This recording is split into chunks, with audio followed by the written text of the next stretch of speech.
Mga kapuso, nababahala po ang Department of Education sa bilang ng mga kaso ng panggagahasa o rape kung saan mga pawang minor de edad ang biktima at ang mga sospek. May panawagan sila sa mga magulang. Maging aktibo daw kayo sa pagbabantay sa mga kabataan para mailayo sila sa kapahamakan.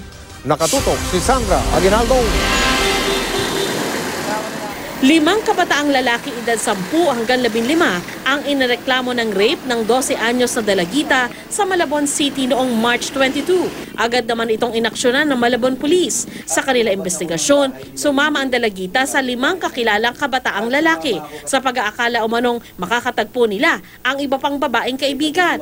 Pero pagdating nila sa isang bahay, hinalay daw siya ng 3 lalaking edad 10, 12 at 13 habang nakahawak sa kanyang kamay at paa ang dalawa pa.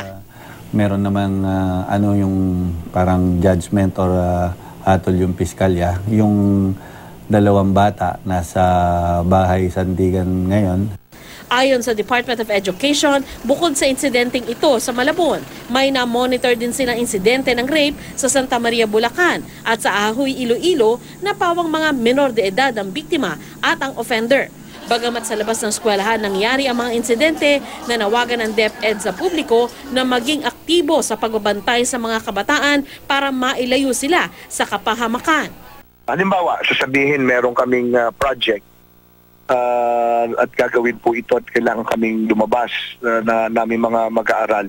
Makaasa sila na meron pong papel yan na nagsasabi na may project kung ganyang nangyayari.